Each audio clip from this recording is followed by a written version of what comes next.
the greeters, and that will really help us get that program going. The other thing we're doing is we're going to have greeters and ushers at our 9:30 service, and we're going to try to model after the 10:45 because you've all been doing so good at the 10:45. So that's another movement we're about to make. I want to introduce Jack, and then he'll introduce Yvonne because I figured he knew her a little bit better than I do. Jack is kind of an ordinary person like you and me. After his third time coming here, they doubled his pay for coming here. And so 0 times 2 is 0. You know, he's a lay person. He generously gives his time to the church. I think he's been here about 5 times now, helping us out. He's constantly working with Travis about what we need to do to make this partnership program work behind the scenes. So we're just grateful for all you do. Thank you. Absolutely. Well, thank you all. You guys are really, you make me look good. So, and we do appreciate this opportunity this morning. I've been in the church almost my whole life and been a greeter or an usher, or my wife and I have been greeters and been ushers. And when we got to COR, we figured out didn't know quite how to do it. So Yvonne Gentile is the guest services director for the church, and all of the ushers and all the greeters and anybody that has something to do with greeting and serving people, Yvonne is the trainer of that. So I'll turn it over to Yvonne. She's been with the Church of Resurrection 17 years. And how long on staff? 2 years. 2 years? For you ladies, she used to work for Hellsberg, so.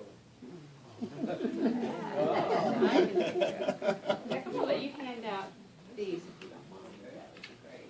Let's take one of these. Well, hi. Hi. Thanks for being here today. I really appreciate you coming and giving of your time. And I know that it's a sacrifice of your time, especially since the Chiefs do kick off at 12 or did kick off at 12. So, and I forgot to set the recorder. oh no. No, you got Yes. Yes.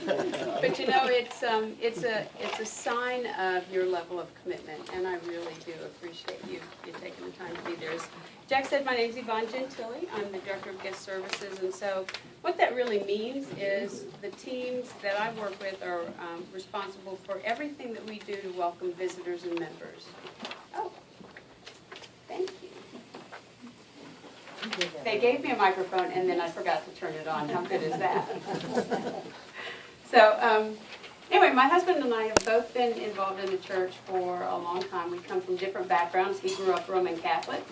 I grew up in the Southern Baptist tradition, and somehow we both found our way when we got married to the United Methodist Church, and we have found a real home here. So, anyway, thanks for being here. I'm excited because I get to talk to you about something I'm really passionate about, and that's radical hospitality and the power that you have as ushers and greeters and any leadership role in the church, the power that you really have to make a difference. How many of you are ushers and greeters or serve in some kind of role that way? Okay, great, perfect. So we're going to talk about 3 things today. First of all, just why creating an environment of welcome that makes people feel comfortable the moment they walk in the door, why that's so important. We're going to talk about how each of our roles is really a vital piece of making that happen, regardless of where you serve in the church. And then what specific actions and attitudes and beliefs make the difference. So let me tell you about 2 churches that I visited recently. I don't get to visit other churches very often because I work at our church, but on occasion I do. And so my husband and I visited 2 churches in the last 3 months, and the first church, both of them we actually attended their second service. They had 2 services, and so the first church that we went to, we got out of our car as other people were coming out of the church service, and people looked and they smiled and nodded to us, and we walked in, and at the door there was somebody greeting, and this person just had a huge smile and said, "Welcome, we're glad you're here."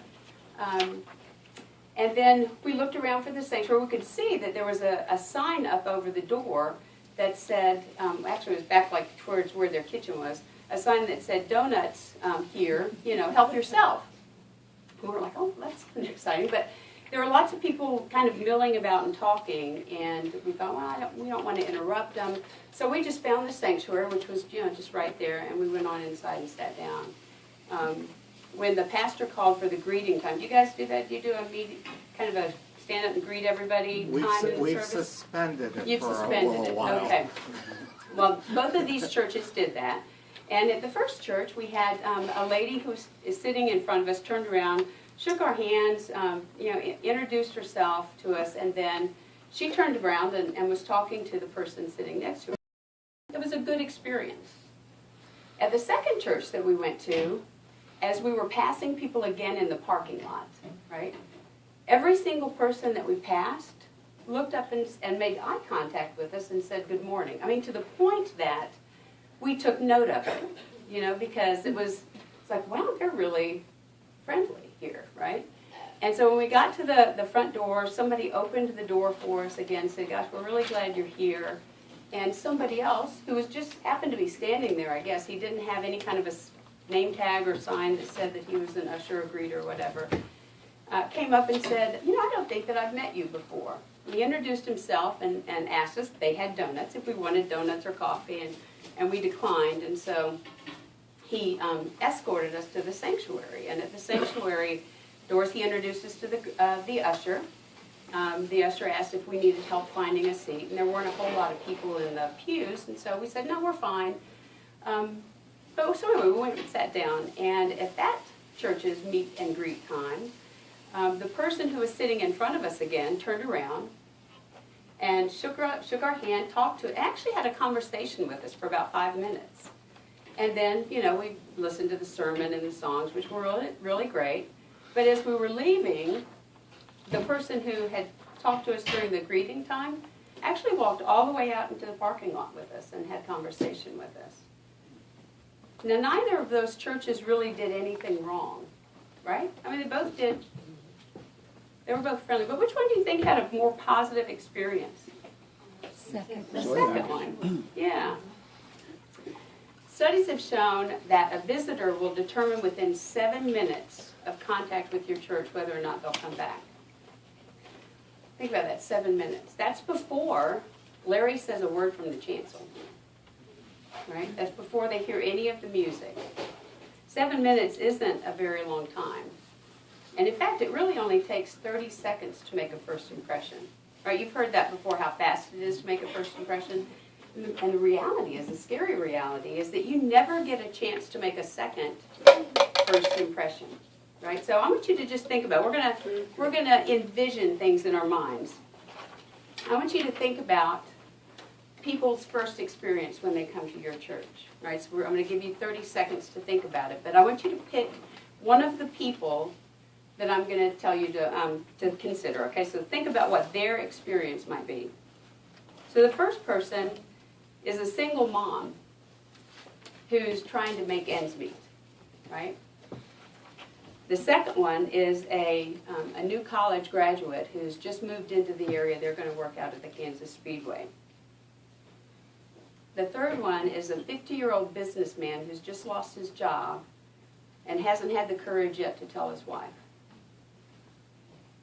The fourth one is a teenage girl who's found out she's pregnant. And then the fifth one is a non-English speaking family who's just stumbled upon your church and decided to try it. Okay, you got those in your mind? Did you pick your person? This is yes? Yes? Okay. So I'm going to give you 30 seconds, and here's what I want you to think about. Think about what is their experience as they drive into the parking lot, as they get out of their car, as they walk into your building, and then they walk into the sanctuary. I'm going to give you 30 seconds, okay? Ready? Okay, go.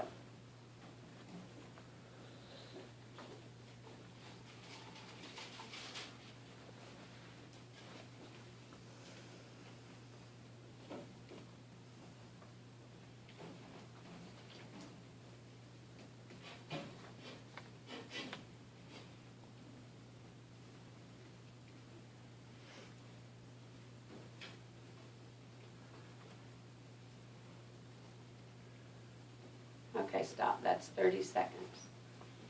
What surprised you about the 30 seconds? A long time, right? A lot can happen in that 30 seconds. So think about what people experience as they're walking into your church. Did people engage them in conversation? Did somebody notice that they were new? Did somebody see them? See them as an individual. So let's take just a couple of minutes. I want you to turn and talk to one other person sitting next to you somewhere. Just share your experience. Share with them who it was that you selected and what you think their experience was as they came to your church. Okay? I'm going to give you 2 minutes. And you each have 1 minute to talk, so I'll tell you when 1 minute is up.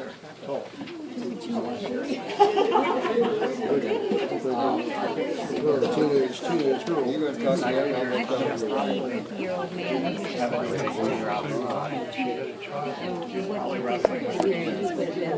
and probably doesn't scared, not knowing nobody, probably bad at it, not knowing, it's not like that. Right. Everybody loves you here, welcome in, glad you're here. The other Glad you're here, come on in, sit there in the back. I wouldn't choose my downstairs thoroughly. I would welcome everybody. because our nursery doesn't have how much time.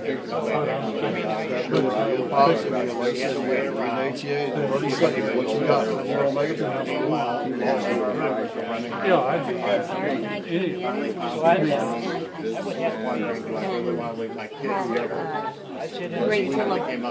Heavy worry that he wanted to give, so he was kind of not really wanting to reach out and wanted to isolate. And I think that we were loving and welcoming.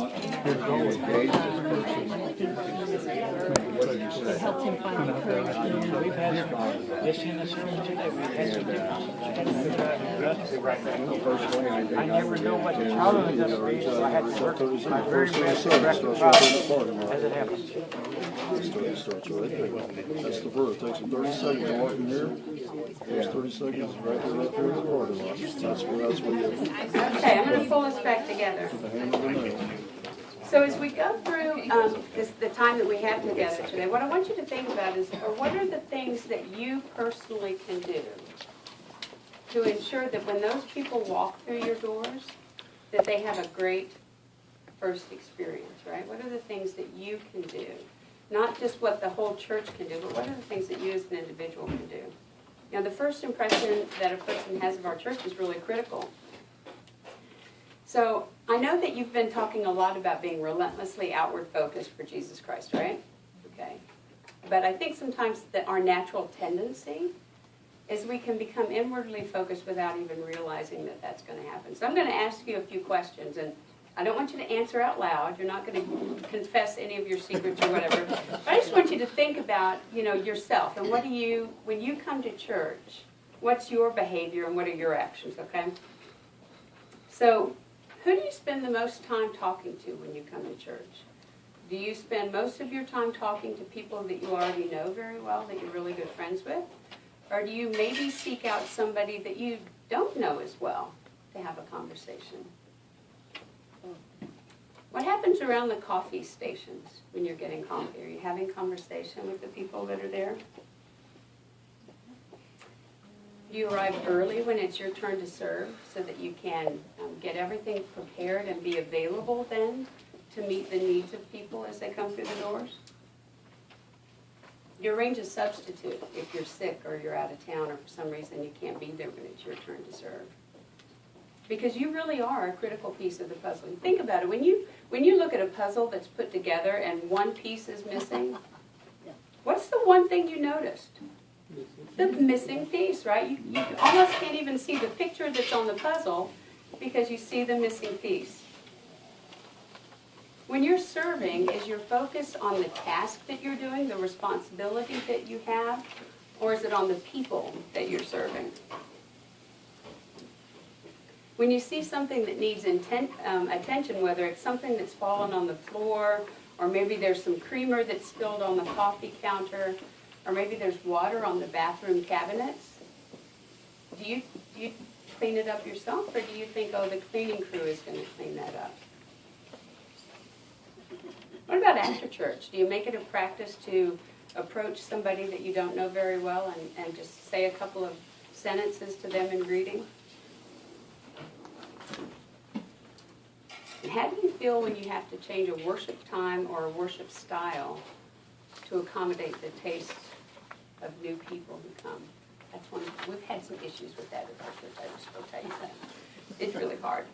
So maybe you struggle with just one of those questions, or maybe, like me, you realize, gosh, there's a lot that I could be doing differently. So we're going to really focus on what are the things that we could do that will make people feel comfortable coming in from the outside. You know, if we are really committed to being outwardly focused, relentlessly outwardly focused, then everything that we do really is to make outsiders feel comfortable. It's not really for us. It's not really for our benefit. And that's hard to maintain unless we talk about it a lot, right? Because we need to be reminded of stuff that's important, because we just forget. Some of these people that we're trying to make comfortable may be first-time visitors. They may be people who are members of your church, but they only attend really infrequently. Or maybe there's somebody who the only time that they come in your door is Christmas or Easter. Do you have any folks like that? We have a lot. We have a lot of those folks too, right? So the preparation of the facility, the way that the bulletins look, the hospitality, all the way from the parking lot to the greeters, to the ushers, to the people sitting in the pews. So even think about what do you do when you're not serving, when it's not your turn to serve? How are you interacting with the people who are at church? All of those are really important pieces. So even though it's our natural tendency to be inwardly focused, the difference is that growing churches recognize how easy it is to be inwardly focused, and they're very intentional about maintaining that outward focus. So the stuff that I'm going to share with you today is the same stuff that I share with my teams day in and day out. Every time I communicate to them, whether it's a newsletter or an email or a phone call or a personal conversation, is geared to reminding them that they make a difference, that they have the power to really impact people's lives if they serve with an outwardly focused attitude. And you're no doubt doing many of these things already too. But again, it doesn't ever hurt any of us to be reminded. So let's talk about some of the specific attitudes and actions that relentlessly outwardly focused leaders have. There are 3 principles that we talk about a lot with our teams. The first one is that we notice. We notice. The second one is we provide personal attention. And the third one is we offer excellent follow-through. Now those principles are really the foundation for radical hospitality. Have you heard that term before, radical hospitality? What comes to mind when you think about radical hospitality? Happy. Over the top. Over the top, that's right, right. Yeah, it goes beyond being friendly, right? When people come in your doors, they expect you to be friendly. The example, really, for radical hospitality for us comes from Abraham in the 18th chapter of Genesis. You remember the story when he saw the 3 visitors coming, the 3 strangers coming to him, toward him.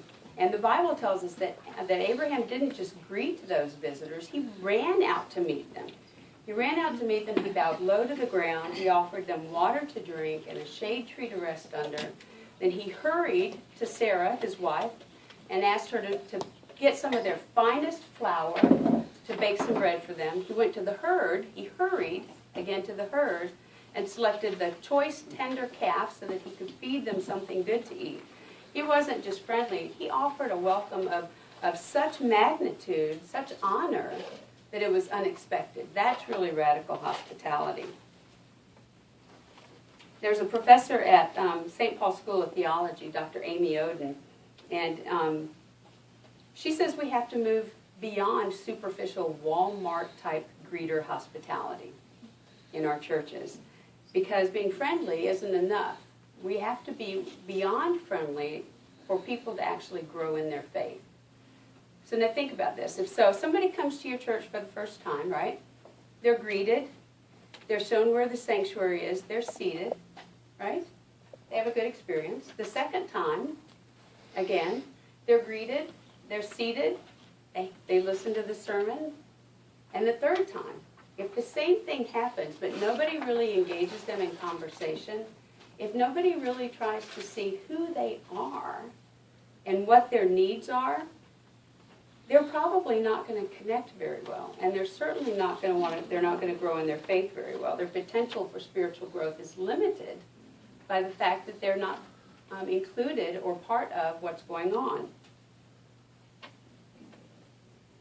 Radical hospitality takes us outside of our comfort zone. Think back to the person that you pictured when we first started. Whether it was the pregnant teenager or the man who lost his job or the person who speaks very little English. You know, they're coming to church they have troubled hearts. And they're facing difficulties. And they're seeking something, right? They're seeking encouragement or comfort or hope. And you offer that. You are the person who can offer. Those needs that they have also might make them a little bit suspicious about coming into a church, right? They might wonder, am I going to be accepted? Will I belong here? And radical hospitality is the way that we overcome those obstacles. It's designed to break down barriers so that people do feel welcomed and accepted and to give them a sense of belonging. You know, we all want to belong, right? Don't we all want a sense of belonging? Radical hospitality is the way that we live out the example that Jesus modeled for us, right? He modeled that with every interaction that he had with people, with every word that he spoke, with every hand that he reached out to offer healing to somebody. So radical hospitality needs to be more than a goal. It needs to be something that we value. You know, it's more than handshakes, it's more than bulletins, it's more than offerings and smiles. It's really about the way that you engage and interact with people. You know, your desire to really get to know them and to form a connection that brings them into the transforming power of the body of Christ that is the church. And it starts with each of us. You each play an important role on making people feel included into the body of Christ. Many of you do serve it as ushers and greeters.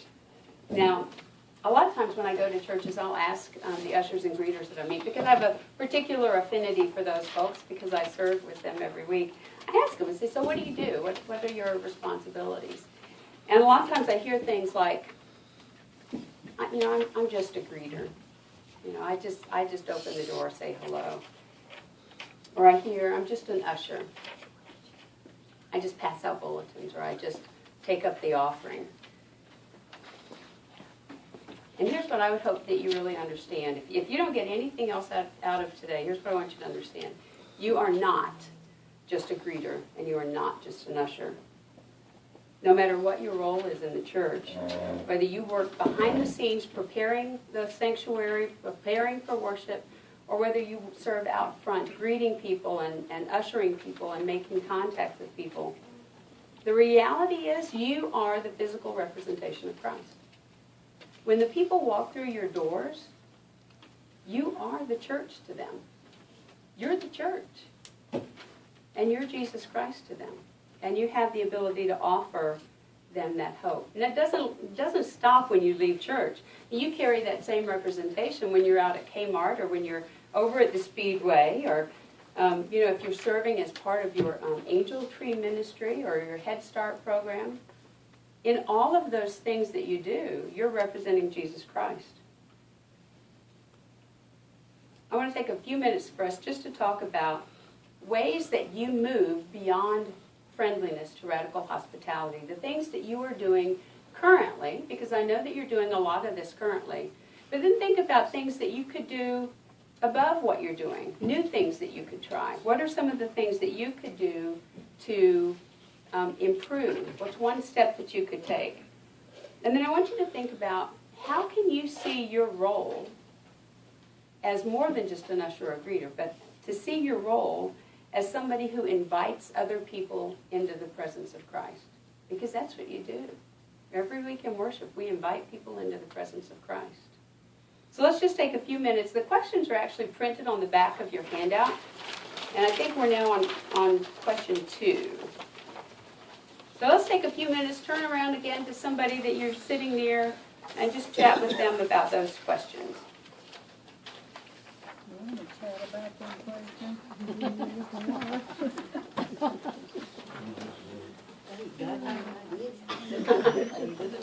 I'm gonna get into this. Okay, let me see if I can give you a few ideas to start thinking about. The first is, if you're able, park a little farther away when you come to church, so that you can leave the spots that are up front for visitors, right? Because they like things convenient. Call people by name and wear your own name tag, just so people have an easier time of calling you by name. I mean, it's awkward sometimes to go up to somebody. I'm kind of introverted, and so when I go up and introduce myself and say, hey, what's your name? I don't think that I know you. That's really hard for me. But if you've got a name tag on, it's a little bit easier for me to approach you and say, hi, Nancy, how are you doing this morning, right? When you come into worship, what if you just sat in towards the middle? Do you have pews or chairs in your sanctuary? Pews. What if you sat in the middle of the pews so that you left the aisle space open for people who come in late? Right? Because visitors, a lot of times, they come in late. Right? And they don't, the last thing they want to do is to have to climb over a bunch of knees to get to a seat. So if you leave space so that they can sit beside you, then it gives you that opportunity again to interact. You got a comment about the name tag. Uh-huh. We all do it, but I took a Dale Carnegie class, and his saying is that we should wear your name tag on your right side, because when you're shaking hands, you're looking at this side That's of the right. person. That's right. And you should be over on the other side. When you're shaking, they're looking at, they can see your name tag better. That's right. Do you hear what David's saying? He's saying you should wear your name tag on your right side, so that when you shake hands with people, they're looking up the line of your arm right to your name tag. So they can continue to make eye contact, but still know your name. Most of us do it that way, but that was one thing that I did learn, and I'm guilty of it. But it's true. We have something But I that we have don't to have a think shirt about, pocket right? always on that side. I was noticing you also at Resurrection West, you have name tags that say usher on it or greeter. Yes, we have magnetic badges that we wear that are colored, so that say usher or greeter, so that people can easily identify somebody that's there to serve them. Yeah. So if somebody new comes into worship and you have a name tag on and they don't have a name tag on, right? Makes it a little bit easier for you to go up and say, I don't think I've met you. I'm Nancy. What's your name? You know, you don't want to tell people, or you don't want to ask people, hey, are you new? Right? You don't belong, because the message it sends is, you don't belong here. Right? I know that you're not part of us. So if you say to them, hey, my name's so-and-so, I'm really glad you're here. What's your name again? Just makes it a little bit easier. When somebody asks you for directions, a simple thing to do is to escort them to where they want to go instead of just pointing. Right? Our habit is, especially if it's somewhere close, is to say, oh, it's right over there. Right? But if you just walk with somebody to escort them to where they're going, it also, again, it gives you an opportunity to make a conversation. And every conversation that you have is a connection for somebody. And they'll remember that. They may not remember your name, and they may not remember exactly what you said, but they will remember that you spoke to them, right? That you saw them as a person. When you're getting coffee, what if you poured 2 cups of coffee, and the first cup you turned around to give to somebody that you don't know very well? Right? When you're a greeter, open the door with a big welcome and tell people, I'm really glad you're here today. Welcome to worship. If you're an usher and you see a young mom come in and she's got some unruly kids, you ever have unruly kids in your church? We occasionally don't have some any. unruly. Well, trust me, every time I took my kid, every time I would take my kids when they were little to church, they were antsy, You know, I just couldn't quite get them to sit down. And what I was always afraid of was that people were going to be looking at me saying, why don't you control those kids, right? But a couple of times what happened was an usher would come over and give me some coloring pages and crayons with a smile that said, I mean, just in that act, what it says is, it's okay. You're welcome here. I'm here to help, I understand, right? It's just a small action. It's a blessing to hear little ones. Yes, it is. Yes, it is. So what you want to do really, especially if you're an usher and a greeter, is you want to think of yourself as a host or a hostess, right? Because what you're doing is inviting people into God's home, right? So think of it as if God has a weekly dinner party and your role is to make people feel welcome. Think about what happens when people come to your house. When people come to your house, do you just let them get the door for themselves? Right? You just point, think they'll figure out where the refrigerator is to get something to drink? Right? So if you think about welcoming people into God's house in that same way, it just changes your attitude, which honestly changes every interaction that you have. All right, so we're going to switch gears and talk about these three principles that are really at the foundation of radical hospitality. And this is where the power of the ushers and greeters come in. And I'm going to, as we go through, I'm going to share with you some stories from Resurrection. But these are, you understand, the stories that I'm going to share with you are stories where we got it right. We don't always get it right, right? We don't do it perfectly. That's why we talk about it all the time, because we want to remind each other. I mean, just this morning we had we have a few ushers in every worship service, and so we have a head usher in every service who sort of calls the shots. And the head usher called for the offering about 30 minutes before the pastor was actually ready for it to be taken up. Oh. And so we had to figure out what we were going to do about that. So because then when it was time to call for the offering, there was nothing to do. So anyway, we don't always get it right, but we do try. So the things that I'm going to talk to you about, these are things that you're probably already doing in some way or fashion. These are things that we're really trying to do at Resurrection, and we won't ever, any of us, get them right all of the time. So anyway, just bear that in mind when you hear the stories. I don't think that we're perfect. So the first of our principles is notice. And everything else that we do hinges on noticing, right? Everything is dependent upon it. And that noticing really is what we're calling practicing situational awareness. And what that means is you want to notice who's around you, right? Are you keeping an eye out for who's around you to see if there's somebody that you don't know very well? And if you're in a smaller church and most of you know each other, there's still probably some of you that you know these people really well, and you know these people a little bit, and then there are probably some other people that you probably haven't really had a conversation with. Am I right? Mm-hmm. Yeah. And so just try to seek out those people that you don't know quite as well. So notice who's around you. Notice what's happening. How is the environment? And where is there a need that you can meet? Noticing is really all about being present. You know, as human beings, we have this tendency to always be thinking 3 steps ahead, right? So we're focused on what we're doing right now, and then we know that after that we need to do this, and then the next step is this. And what happens is we can get so focused on the task that we're doing that we forget to connect with people, right? We forget to connect with people. So the key is really knowing when to abandon the task in order to be present for the people. Because the task is only important if it serves the people, right? The task is only important. How do you do that? Pardon? How do you do that? I'll share a story with you of how we do that. And we do give our ushers and greeters permission to leave their post if they're serving a specific congregant. Mm-hmm. Yeah, because that's really what they're there for, is to serve people. It requires, for me especially, because I tend to be pretty task-focused. Being an introvert, I tend to be more task-focused. And so for me, it requires continual effort and patience and practice to not only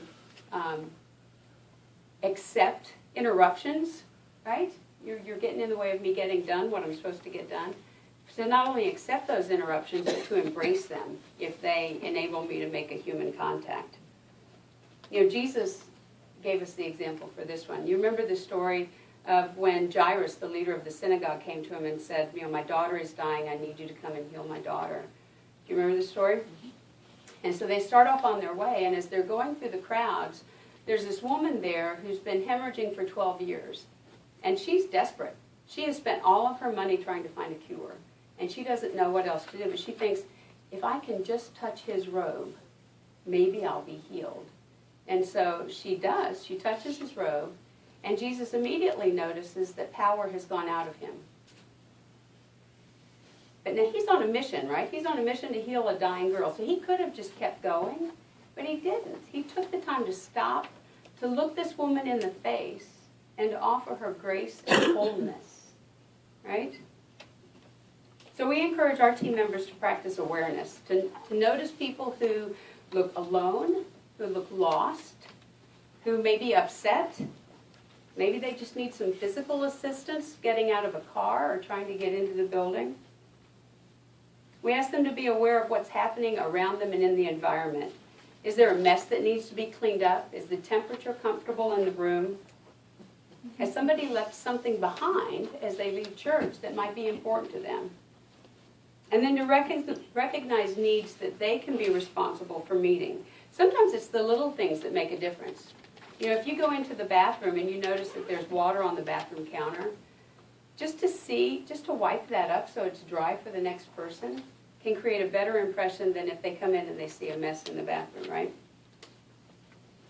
So let me tell you a story about one woman in our congregation and how she noticed. Her name is Onabelle Stevens, and she is 80 years old now. And one Sunday in our traditional service, our 1045 service, she was serving, and she noticed this Korean family. She didn't know they were Korean at the time. She just knew that they were Asian. They came into the church, and they sat down. But the husband, she noticed, looked really uncomfortable. And then when they had as church started and Adam started talking, she noticed that this man got increasingly uncomfortable. And so when it came time for us to do the greeting, the meet and greet, Onabelle made a beeline for this man. And she just gave them a huge welcome and told them she was really excited that they were there. Met the husband and wife and their 2 children. And then at the end of the service, she went back to them again and had another conversation with them. And she said, the one thing that I noticed was that when the husband left, he had this big smile on his face. And I just felt like I'd done something good. I'd made a difference. But what she didn't realize, and she found out 2 weeks later when the wife came up to talk to her, it was they had just moved in from out of town. And they had always in the past gone to a church that was all Korean people, where the service was in Korean. And the husband had been a little bit reluctant to do that. But the wife had kind of encouraged him to do that. And Jennifer told Onabelle that if she had not come up to talk to them, she was pretty sure that they wouldn't have been back again. But that she made them feel so welcome that they knew that they were going to be okay. Well, not only do they still worship with us, but now the husband is one of our ushers. He and the 2 kids, they are 9 and 11, they usher together. And Jennifer serves on our new member team. So we have a team that calls people who join to help them feel welcome. And so that's what she does. All because Onabelle noticed and took action, right? Now, I would imagine that this area could be ethnically diverse too, right? So it could happen in your church, right? You could have somebody come in here. So all I would say is commit now to doing everything within your power, that if you do see somebody come in, that you'll take action. You'll take the first step to go through and make people feel welcome. You know, one powerful thing that Onabelle did was just exchange names with the couple, right? Because already they knew somebody. And this is something that you should do too. Be a connector. Encourage people to come to classes and programs. Invite them. Encourage them to meet other people. You can make introductions for people, right? A personal invitation is about 100 times more powerful than an announcement in the bulletin. Think about that. 9/10 of the people who join a church say that they joined because somebody invited them. So think about all the ways that you can take notice. So think about the ways that you notice the people around you, how you anticipate their needs, how you can see the person who looks lost or confused, excited or happy, so that you can join in that celebration with them. How can you notice when the bathroom needs supplies or needs to be cleaned up? How can you notice when there's some trash in the parking lot that needs to be picked up and take action for that? And the reality is that you want to notice and then take action so much that it becomes second nature to you. I mean, I'll be honest with you, one of the things that Adam has always preached in our church is, and we always talk about this example, wiping the water off the bathroom counters, right? I cannot go into a bathroom now without wiping the water off the countertops. I do it when I go into restaurants, I do it when I go into Target, and if I go to the bathroom in your church, I'll probably wipe the water off your countertops too. So let's spend a few minutes just talking. I want you to talk amongst yourselves with one or two other people. What are the things that you're doing currently to notice? And what are the things, how could you make an improvement? Did you have a question? I have a question. Hmm? Is there such a thing as going overboard, doing it too much? Because I know it seems like several of us, like, maybe just pounce on a person. Yeah, you don't want to pounce on a person, because, I mean, that can make them feel, especially if several people do it, but if you have one person making great conversation and maybe they introduce one other person to that third new person, right? That's probably plenty for that conversation. But for the rest of you to at least say hello, good morning, good evening, whatever time of day it is. Good to see you today. What a beautiful weather we're having. It doesn't have to be a deep conversation. Just engage them. Let them know, I see you. I see that you're here, and I'm glad that you're here. Does that make sense? Okay. So we'll take 1 minute for you guys to talk amongst yourselves. Turn around with maybe 2 or 3 other people and share the ways that you're noticing currently. Well, I got to be No, don't, not yet. It's too young. brothers in the lodge. I talk to you. I'm not, she's not been working in the same world I have. All right, I'm going to pull us back together again just so we can finish on time. So the second principle that we're going to talk about is personal attention. And this is something that I think in churches we think is a natural for us. And it is in many ways. If we get it right, this is one of the best things that we can do in order to connect people. But it's also the area where we can really miss the boat, right? And there's a biggest opportunity for us to do that. So showing personal attention to somebody, really taking time to make them feel like they're the most important in the room to you right now, it communicates value and significance and love to all of the people that you're interacting with. So there isn't one perfect way to show personal attention. We've already talked about one example. If you escort people to where they ask you directions for instead of telling them where it is, right? But I do want to tell you about one example. So we ask our ushers and greeters to come in and to be ready to serve 30 minutes before service starts. And part of that reason is so they can get all of the supplies that they need, whatever they might need, in place so that they can be ready when people start to come in, right? So one Saturday afternoon, it was about a half an hour before worship started, so our usher team had just arrived, and a congregant, somebody had approached one of the ushers and said, he was a little bit upset, and he said, my wife passed away recently, and I've just gone through all of her clothes, and I'm bringing them here to donate.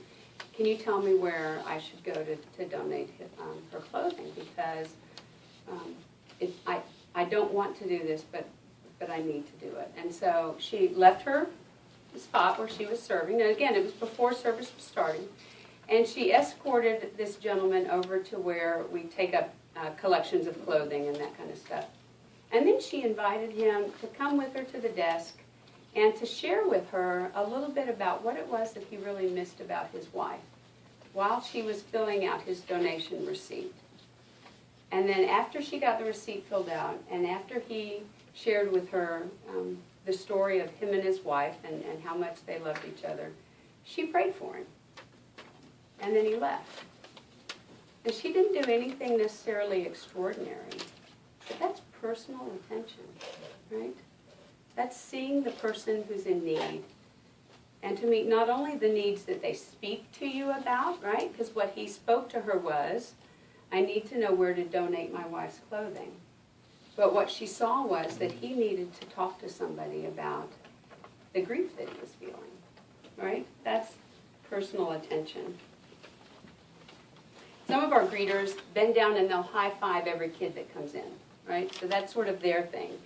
We have certain greeters who insist on being at the same door every time that they serve, and they serve every week because they really want to develop relationships with the people that are coming in their doors. And so they'll remember pieces of conversation that they had a couple of weeks ago, and they'll follow up on it, right? So they're developing those relationships. I wish I could tell you that this is how things happen every time, but the reality is it just isn't. So the last principle we're going to talk about is excellent follow-through. And again, as I talked about in the very beginning, excellent follow-through is only possible if you're first noticing and showing personal attention, right? Personal attention means that you see the person for who they are. So if we decide, okay, well, I'm going to follow through with being an inviter, and I invite a young mother to a retirement seminar, think that's excellent follow-through? No, right? Because I didn't really see who she was, and I didn't really pay attention to what her needs might be. So when we get excellent follow-through right, that's when it really leads to long-term connection with our guests. But when we get it wrong, what happens is delusionment, right? And sometimes a little bit of bitterness. It's like, you didn't pay any attention to me. So what does excellent follow-through look like? I just want to share with you one of the stories from our volunteers. Ellen was serving as a greeter one day, and somebody approached her and she said, I've lost my personalized Bible. My grandma gave me this Bible. It has my name in it and an inscription from her, and I think I left it here about a month ago. Well, now, our Lost and Found is donated after 3 weeks to our missions department because there's just so much stuff that comes in. And so Ellen took the woman, they went through the Lost and Found, and it wasn't there. So on Monday morning, Ellen called me at the office, and she said, what can we do? This Bible is really important to this congregant. I want to get it back to her. Like, well, Ellen, I don't know. It was donated, I'm sure, to one of the agencies. And she was like, can you call any of the agencies that we might have donated this Bible to? It really matters to this young woman. She was not going to, she was like a bulldog. She was not going to give it up. And so we did. We called every agency that we've made donations to until we found that personally inscribed Bible and got it back to the woman. But, Ellen was relentless. She was going to make sure that we got that congregant's Bible back to her. Now showing excellent follow-through like that, it takes time and energy. But that woman who got her personalized Bible back, she will never forget that. She'll never forget that somebody cared enough to take the time to go above and beyond and out of her way to get that Bible back to her. So let me give you a few other examples of excellent follow-through. Sometimes as leaders, excellent follow-through means that we regularly reevaluate what we're doing. And then we ask ourselves, is this still working today as well as it did for us 5 years ago? And if it isn't, then we accept and embrace the change that's required to go along with it. One church that I spoke to in Nebraska, they recognized this. They were a congregation that was mostly people 55 and older, and they were offering classes, and they had women's circles, and they had all of the normal stuff that you would offer. But they weren't getting a lot of new people in, and they did some polling and some noticing around their neighborhood, and what they found was that there was a big preponderance of single mothers in their neighborhood. And so all of the women decided, well, what if we decided to have a mom's night out for single moms in our church?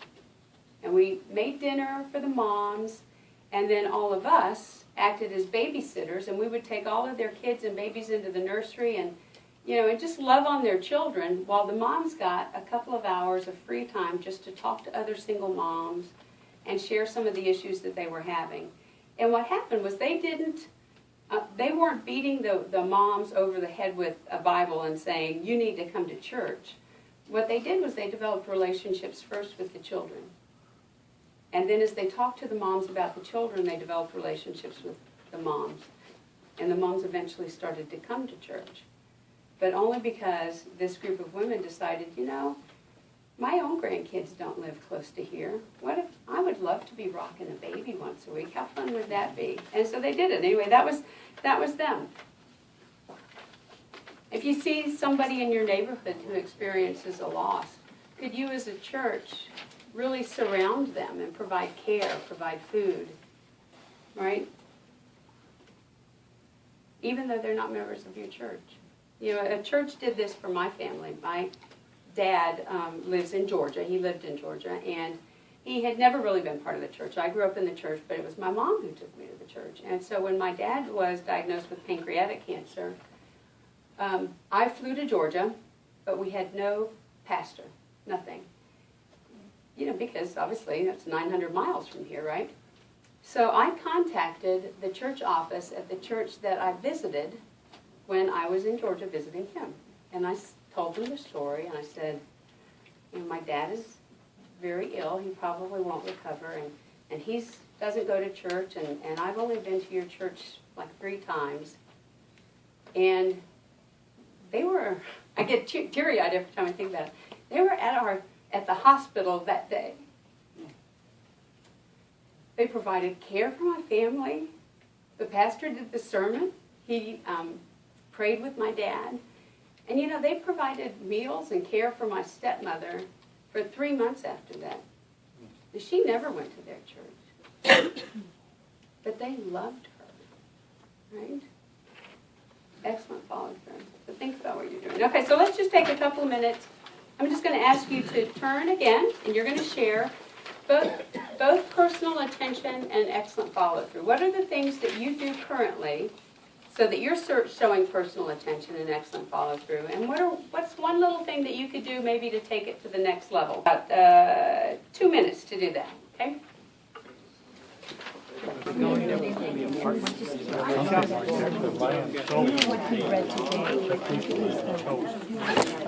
Between the police academy where I attended and the apartment.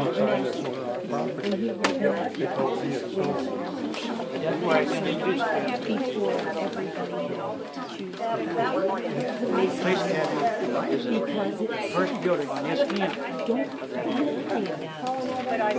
Well, they were. They've been out now.